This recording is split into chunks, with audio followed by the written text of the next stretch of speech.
اب ذرا فرنٹ سیٹوں والے سبحان اللہ کہیں نا, سمجھنے کی کوشش کریں نا. آپ نے کہا یہ بھی قرآن ہے, پڑھی ہے, کہتا نہیں پڑھیا تیرا کی تو کہنا میں نے نہیں پتا. تے فرمایا کہ کمینے کو تو بیٹھا رہو نا, تو وہ دسیا یہ اندر نبی دی شان دی کمی ہے, تے میں نہیں دسیا. تو کہنے لگا پھر یہ کی مطلب ہے؟ فرمایا ہم نے نبی پاک سے پوچھا تھا کہ حضور یہ کون سا مقام ہے جو اللہ آپ کو عطا کرے گا؟ تو میرے نبی نے فرمایا تھا یہ وہ مقام ہے جہاں کھڑے ہو کر میں اپنی امت کی شفاعت کروں گا اور اللہ تعالیٰ میری شفاعت قبول کر کے میری امت کو جنت عطا فرمائے گا. توجہ ہے کہ کوئی نہیں آپ حضرات کی؟ تو آپ نے کہا تو بھی قرآن کی آیت پڑھ رہا ہے اور میں بھی قرآن پڑھ رہا ہوں, لیکن تو وہ آیتیں پڑھ رہا ہے جس سے نبی کی شان میں کمی ہو رہی ہے, اور تم نے دوسری آیتیں دیکھ لی. خارجی کا کام ہی یہ ہے, وہ آیت وہ پڑھے گا جس میں اللہ نے فرمایا کہ کسی کے پاس کوئی غیب نہیں ہے, تو وہ کہے گا دیکھو اللہ نے قرآن کیا کہا کسی کو غیب ہی کوئی نہیں. حالانکہ میں کہتا ہوں کہ خارجیوں کی سوچ ہے, قرآن کیا کہتا ہے ذرا سن. اللہ فرماتا عالم الغیب فلا یظہر علی غیبہ احدا الا من ارتضی من رسول. اللہ تعالیٰ فرماتا ہے غیب کا علم اللہ کے پاس ہے, اللہ کسی کو نہیں دیتا. ہاں جب رسولوں پہ راضی ہو جائے تو رسولوں کو اللہ علم غیب عطا فرما دیتا ہے. خارجی نے صرف ایک آیت پڑھی ہے جس میں انکار ہے. ہم کہتے ہیں ساری آیتیں پڑھ, اور یہ کمرے میں بیٹھ کر جاہل تمہیں کوئی نہیں بتا سکتا, یہ استاد بتائے گا, شیخ الحدیث بتائے گا, شیخ التفسیر بتائے گا. سمجھ آ رہی ہے میرے کو؟ کوئی نہیں سمجھ آئی. تو یہ میں نے ایک مثال دی ہے, اس واسطے اپنے آپ کو سنبھالیے اور اس جاہل کے پیچھے جانے کی ضرورت نہیں ہے. آپ آئیے ذرا اگلی بات سمجھا دوں آپ حضرات کو. مرزا تو میں تھوڑے ذہن چ کٹ دیا گا تو یاد ہی رکھو گے. ہوں ویسے سارے صحافی کہتے ہیں پاگل ہے, جاہل ہے, جڑے جڑے سٹوڈنٹ نے وہ چھٹی جاتے ہیں کہ پتہ نہیں کہڑے چمچے سنتے ہیں. میری سمجھ گل باہر ہے, اتنا ایکسپوز دنیا میں جتنا یہ ذلیل ہوا ہے اور کوئی نہیں ہوا, اور انشاءاللہ انہیں ابھی ہونا ہے. سمجھ آ رہی ہے میری بات کی؟ یہاں پر یزید آیا اور فیل ہو گیا, کچھ نہیں کر سکا بزرگوں کا. اکبر بادشاہ آیا تھا دین اکبری لے کر, میرا ایک بابا سامنے کھلوتا سی جہاں نام مجدد الفسانی سی, اور مجدد پاک نے وہ سارا تختہ الٹ کے رکھ دیتا ہے. میں آخر جب ایڈے بادشاہ بزرگاں کے دشمن بن جان تو اللہ انہوں برباد کر کے رکھ چھڑتا, بابیاں کی عزت بلند ہو جانی ہے. تو شے ہی کوئی نہیں ہے. یہی تو وجہ ہے کہ مرزا ایک دربار بند نہیں کروا سکا, ایک کو پیچھے نہیں ہٹا سکا, کوئی حلالی بندہ اسے نہیں سنتا. تو جڑا نہیں ہے اتنا میرا کلام ہی نہیں ہے. جو فرما رہے ہیں آپ سبھی حضرات, اس واسطے میں کہ مرزا کا میں تھوڑے ذہن چ کر دیاں گا ایک باری, اور اللہ کی قسم اٹھا کے کہتا ہوں میرے موبائل میں میسیجز روزانہ 1 سے 3 بندوں کے میسیج آتے ہیں. اسی تیریاں تقریراں سنیاں اتاری اساں مرزے نوں چھاڑ چھڑیا, سانوں سمجھ ہونا یہ ہے اس اتاری ملان کی کمائی. سمجھ آئی؟ ان کو سمجھ آتی ہے اصل حقائق کیا ہے. لیکن بات کہیں دور نہ چلی جائے, آپ میری بات سمجھنے کی کوشش کریں. نبی پاک صلی اللہ علیہ وسلم کے دیوانوں اور مستانوں مقام شہید اللہ نے بھی بیان کیا اور رسول پاک نے بھی بیان کیا. اور رہ گئی بات امام حسین کی, ذرا جملے کا لطف لینا. ہر شہید کی شہادت کو بیان کیا گیا, اس کے شہید ہونے کے بعد حسین وہ شہید ہے جس کی شہادت کو بیان اس کی شہادت سے پہلے کیا گیا. میرے امام حسین کی شہادت پہلے بیان کی گئی. اور پھر دوسری بات, ہر بندے کی شہادت کو بیان یا عالم یا محدث یا مفسر نے کیا. چند ہستیاں ہیں جن کی شہادت کو میرے نبی نے بیان کیا, جیسے حضرت فاروق اعظم, جیسے حضرت عثمان غنی, اور اسی طرح حضرت امام حسین. یہ وہ شہید ہیں جن کی شہادت میرے مصطفیٰ نے بیان فرمائی ہوئی ہے. توجہ ہے کہ کوئی نہیں؟ بیٹھ جا بھی کہا کہ جگہ ملتی, بیٹھا بیٹھا میرا پتر بیٹھا, بیٹھ جائیے. اب ذرا میری بات کو سمجھنے کی کوشش کیجیے, اور پھر میں نے جو بات کہی اس بات کو سمجھیے گا. نبی پاک صلی اللہ علیہ وآلہ وسلم آپ نے حضرت امام علی پاک کے بارے میں پہلے فرما دیا تھا کہ میرے بیٹے جو حسین ہیں انہوں نے شہید ہونا ہے. سمجھ آ رہی ہے؟ اور یہ بھی کہا تھا کہ میری امت کے لوگ ہوں گے جو ان کو شہید کریں گے, کوئی باہر سے آ کے وہ نہیں کریں گے. یہ نبی پاک نے پہلے ہی فرما دیا تھا. اب ظاہر سی بات ہے جو شہید کر رہے تھے ان کو سمجھنا چاہیے تھا کہ یہ قتل کا داغ ہمارے اوپر نہیں آنا چاہیے, لیکن بد نصیب تھے, ان کو لالچ ہی ایسا دیا گیا کہ ان کو سمجھ نہیں آئی, وہ یزید کی طرفداری کرتے رہے, ان کو مصطفیٰ کے کندھوں پہ بیٹھنے والا نظر ہی نہیں آیا. آج بھی کئی لوگ ہیں جو یزید کی طرفداری کر کے اس کو ابو بنانے کی کوشش کرتے ہیں. تو مجھے یاد آ گئی حاجی عمران صاحب کی بات جو نگران شورا ہے دعوت اسلامی کے. وہ کہنے لگے یار ایک دعا کرتے ہیں جو یزید کے طرفدار ہیں ان سے کہو کہ تم دعا کرو اللہ تمہارا حشر یزید کے ساتھ کرے، اور ہم کہتے ہیں اللہ ہمارا حشر حسین کے ساتھ فرما دے۔ جو ہے نا یہ جس میں جرأت ہو وہ یہ دعا کرے، اور ہماری جرأت ہے ہم کہتے ہیں یا اللہ ہمارا حشر امام حسین کے ساتھ فرما۔ بس اتنی بات ہے۔ اب آئیے ذرا اس پر میں ضروری گزارشات آپ کی خدمت میں عرض کروں۔ دوستان گرامی، یہ جو واقعہ کربلا ہے نا، واقعہ کربلا، اس کے بارے میں پہلے پتا تھا کچھ نہ کچھ کہ امام حسین نے شہید ہونا ہے۔ ہاں جگہ خاص بعض علماء کے نزدیک یہ بھی ہے کہ چند اشارے ایسے ملتے ہیں حضرت مولا علی پاک کے، جب آپ جا رہے تھے سفر پر تو آپ نے وہاں پر پڑاؤ ڈالا تو آپ نے کہا یہاں پر اہل بیت کے خیمے ہوں گے اور یہاں ان کو شہید کیا جائے گا۔ حضرت مولا علی نے کچھ اشارے دیے ہوئے تھے، یاد رکھ لیں۔ لیکن اس کے باوجود یار کمال یہ ہے، حضرت امام حسین کو پتا ہے میں نے شہید ہو جانا ہے، امام حسن کو پتا ہے، سیدہ پاک کو پتا ہے میرے بیٹے نے شہید ہونا ہے، مولا علی کو پتا ہے، نبی پاک کو پتا ہے، لیکن کسی نے دعا نہیں کی کہ یا اللہ اس ان سے یہ مصیبت ٹل جائے، کسی نے دعا نہیں فرمائی۔ سوچنے والی بات ہے نا، پتا سب کو ہے لیکن دعا کسی نے نہیں کی۔ اچھا ایک ہوتا ہے دعا نہ کرنا، ایک ہوتا ہے دعا کا کہا بھی کسی نے نہیں۔ یا رسول اللہ آپ ہی دعا کر دیں کہ امام حسین پر یہ جو آنے والی مصیبت ہے یہ ٹل جائے، آزمائش ٹل جائے۔ نہ ایک ہی دعا ہو رہی ہے، شہید ہونا ہے جی ہاں، فرمایا یا اللہ صبر دینا، استقامت اور ہمت عطا کرنا، صرف ایک دعا ہو رہی ہے۔ اور یہ پتہ ہے یہ بھی ایک بہت بڑے سوال کا جواب ہے۔ سوال یہ ہے بعض لوگ یہاں یہ بات کرتے ہیں، خارجی لوگ انہوں نے اپنی کتابوں میں لکھا ہوا یہی تو اختلاف ہے، اور بعض لوگ کہتے ہیں آج جن لبرل قسم کے لوگ ہوتے ہیں نا یا مجمع میں بیٹھے ہوں گے کئی کالجوں میں پڑھنے والے، چلو بڑے مولویوں کا اختلاف ہوتا ہے، میں تو سیدھا سادہ مسلمان، تو سنڈیگا سمجھے ہے کی سمجھے جو ہے کی سمجھا تو ہر پانڈے چ منہ پاؤن آ رہا تو دسے گا اسی کہوں اچھا اپنا کام کر علاج کرا اور میرے جملے کا مول پایا جائے سمجھ آ جائے تھا اے جڑے کہنے نا سارے کلمہ پڑھنے والے بات ٹھیک ہے اکٹھے ہو جائے تو کوئی مسئلہ نہیں، جیسے مرزا جیلمی اور اس کے لونڈے چمچے چماتے یہ کہتے ہیں اب کیا سنا تمہارا جنازہ تو کربلا میں امام حسین نے نکال دیا، کیسے؟ امام حسین کے سامنے جو لشکر تھا وہ بھی کلمہ پڑھتا تھا، گاڑیاں بھی تھی، نمازیں بھی تھی، لیکن امام حسین نے تو یہ نہیں کہا کہ کلمہ پڑھ کے تو ہم ایک ہو جاتے ہیں، اللہ ایک ہے، رسول ایک ہے، کلمہ ایک ہے، قرآن ایک ہے، نبی ایک ہے، کعبہ ایک ہے، تو کوئی نہیں، چھوٹے موٹے اختلاف ہے تو ہم اکٹھے ہو جاتے ہیں۔ امام حسین نے فرمایا نہیں، کلمہ نہیں دیکھنا، داڑھی نہیں دیکھنی، کعبہ نہیں دیکھنا، یہ دیکھو ان میں ادب بھی ہے یا نہیں ہے۔ ان کی جماعت الگ ہوتی ہے، حسین کی جماعت الگ ہوتی ہے۔ میرے حسین نے بتا دیا بد مذہب امام ہو تو پیچھے نماز، کئی بندیاں نے ہاتھ نہیں چکے، کیوں بھائی سارے پیچھے تو نہیں پڑھتے؟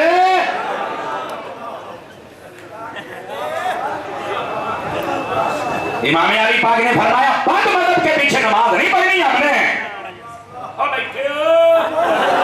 جو یہ بات نہیں کر سکتا واقعہ کربلا بیان ہی نہ کرے، تو امام حسین رضی اللہ تعالیٰ کے واقعے کے ساتھ انصاف کر ہی نہیں سکتا، تیرے اندر جرأت ہی نہیں ہے۔ امام علی پاک کے سامنے جو لشکر تھا نا وہ داڑھی والا، کلمے والا، نماز والا، قرآن والا تھا، لیکن امام حسین نے تو یہ نہیں کہا چھوٹے موٹے اختلاف ہوتے رہتے ہیں اکٹھے ہو جائیں ہم، فرمایا نہیں، ہم کلمہ نرا نہیں دیکھتے، ساتھ میں ادب بھی دیکھتے ہیں، صحابہ کا بھی، آل پاک کا بھی۔ لے پہ گئے ہو یار بجلی دی آگئی ہے پر پھر تسی چوپ چاپ بن کے بہ گئے ہو۔ امام علی پاک اور پھر اگلی بات آج تک جڑا میرے سامنے جڑی مسیحت میں میں پڑھ رہی نا تو میں کہا تو ساڈے واسطے حجت ہے، تو امام اعظم ہے، اور کی تیری اوقات ہے؟ تو گلاں کرنا، تو بوئے تے جا کے بوئا کھڑکا میں اتا کرنا، بوئا کوئی کھولدا، آ تیری اوقات ہے، تو دسنا میں یوں کہتا کی ہے تو؟ میری تقریر غیرت والا سن سکتا ہے، میں تمہیں دس دیں ارے غیرت لے کے بھرنا آپ امام حسین کے واقعے سے اللہ کی قسم انصاف نہیں کر سکتے۔ اور پھر ایک اور سنیں آجے اجے جنہوں نے یار کیا مسئلہ امام ہے قرآن نہیں پڑھتا ہے چھڑے پڑے نا، او بھائی میدان کربلا میں حضرت ہور سے سبق سیکھو۔ حضرت ہور نے نہ کلمہ بدلا تھا، نہ دین بدلا تھا، نہ روزے بدلے تھے، نہ چہرہ بدلا تھا، نہ قرآن بدلا تھا، صرف امام بدلا تھا۔ پہلے امام یزید تھا، پھر حسین کو بنا لیا اور یہ جنت میں چلا گیا۔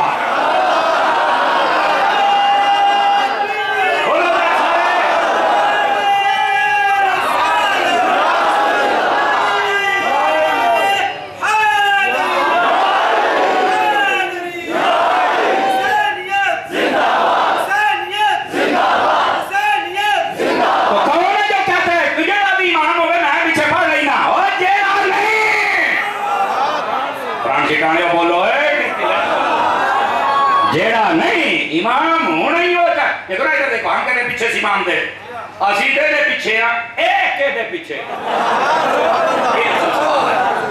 کیا صلاحیت ہے کہ نہیں رہی؟ آیا کہ یزید کے پیچھے ہے یا حسین کے پیچھے ہے؟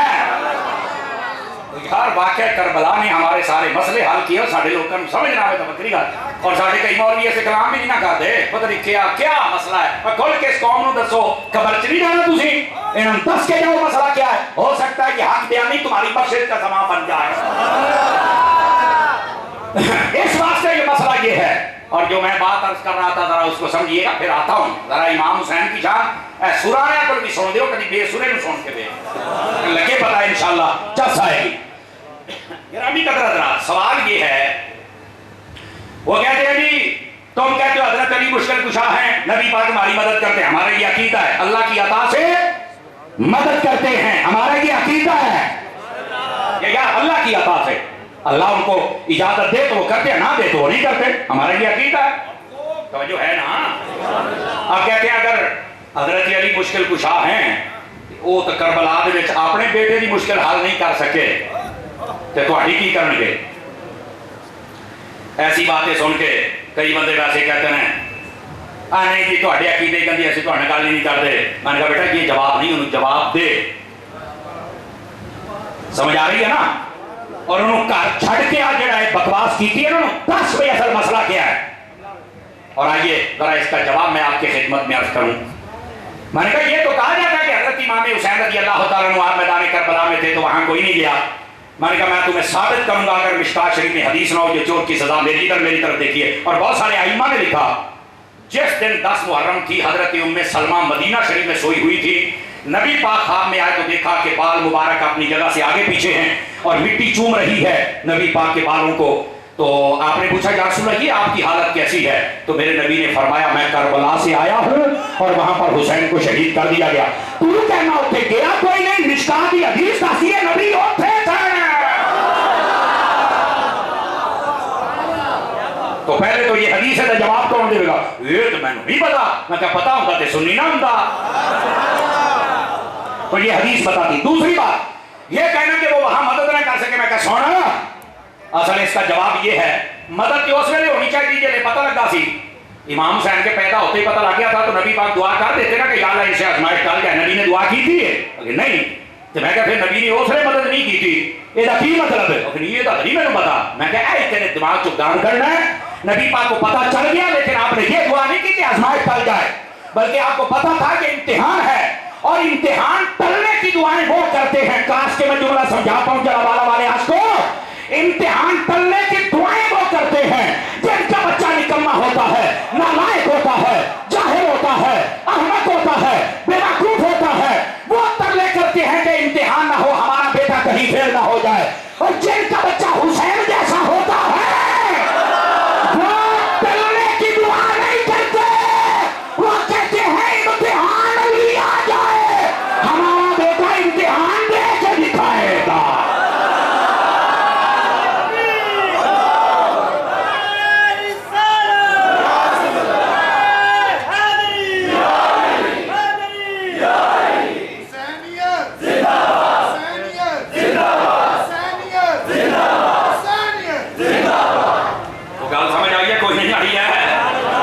مسکرا کے بولو سبحان اللہ, گھوڑے چھٹی بھی سونے, مسکرا کے بیٹھیے, مسکرا کے.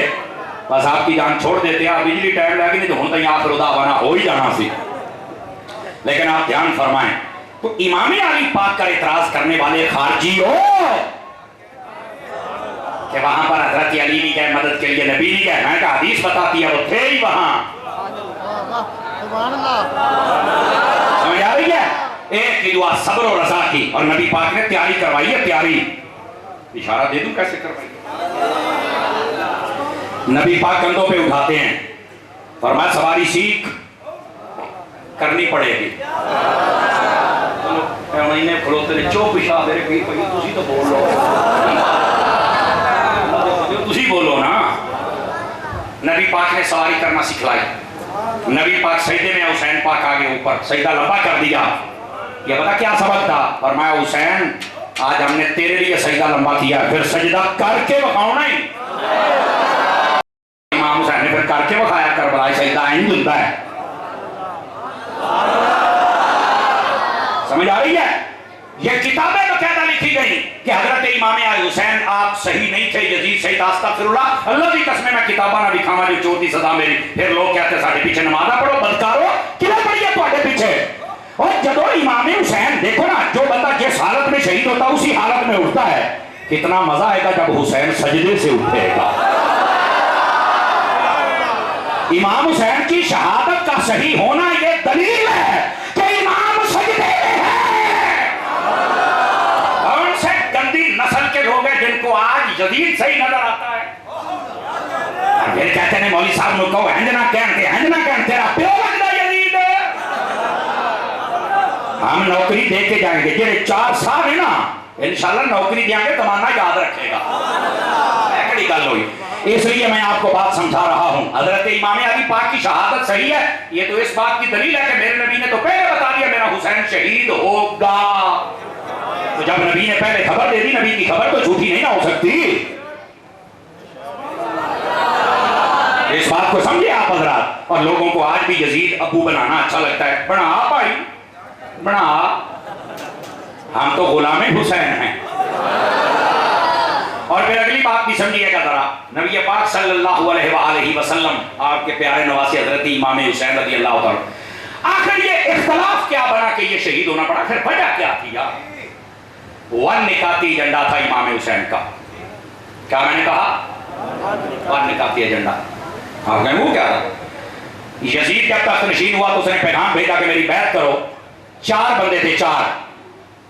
ایک حضرت امام حسین پاک، دوسرے حضرت عبداللہ بن عباس، تیسرے عبداللہ بن زبیر، چوتھے عبداللہ بن عمر، عبادلہ ثلاثہ اور ایک امام حسین. 4 بندے.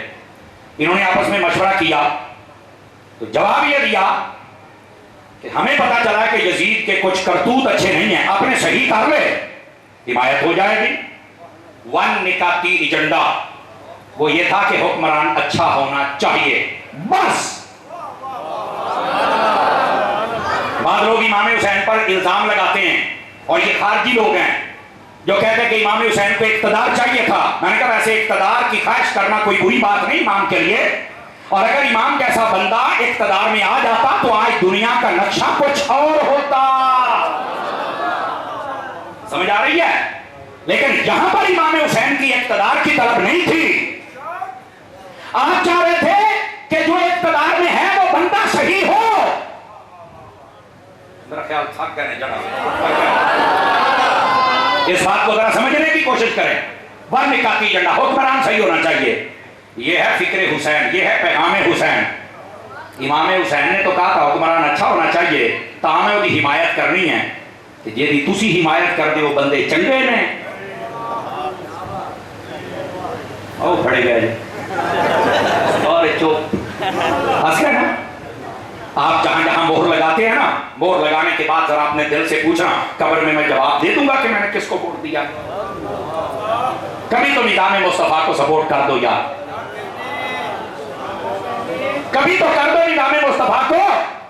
اس گندے نظام کو سپورٹ کرتے ہو جس میں نہ بجلی کے یونٹ کا کوئی حساب ہے تے نہ چینی کا پتہ لگتا کدھروں آؤندی تے کیڑی جاندی پئی ہے، نہ کنکا کا پتہ لگتا ہے تے نہ تواڈے تیل تے پیٹرول کا پتہ لگتا ہے تے روندے پھردے احتجاج کردے ہو، کدی ماسٹر تے کدی ڈاکٹر تے کدی تاجر تے کدی زمیندار کہندے نے کرنٹ کا ریٹ 2000 کر کے نہ ظلم کیتا ہے. اوئے اجے تواڈے منہ کھولیا کاکا اور لائنا دے نعرے. کام تب بنے گا جب مصطفیٰ کا دین تخت پہ آ جائے گا. لکھ لو میری بات. اور نعرے لاؤ انہاں دے، اور لاؤ خیر نال. ہم سے کئی مرتبہ پوچھا جاتا تو اڈا ووٹ کہتا ہے، میں کہتا تینوں کوئی نہیں پتا ساڑیاں تقریریں تینوں کوئی نہیں سمجھ آؤندی. ہمارا ووٹ یا حسین کا ہے یا خادم حسین کا ہے.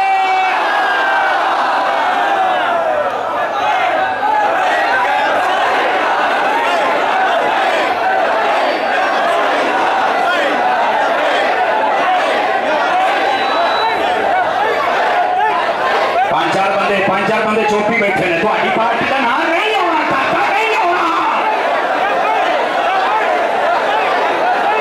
جزاک اللہ، اللہ آپ کو برکت دے. چہرے پڑھیا کرو چہرے. ہاں سنو سنو سنو، جو فقیر آپ کی خدمت میں بات کرے اس بات کو سمجھنے کی کوشش کرو.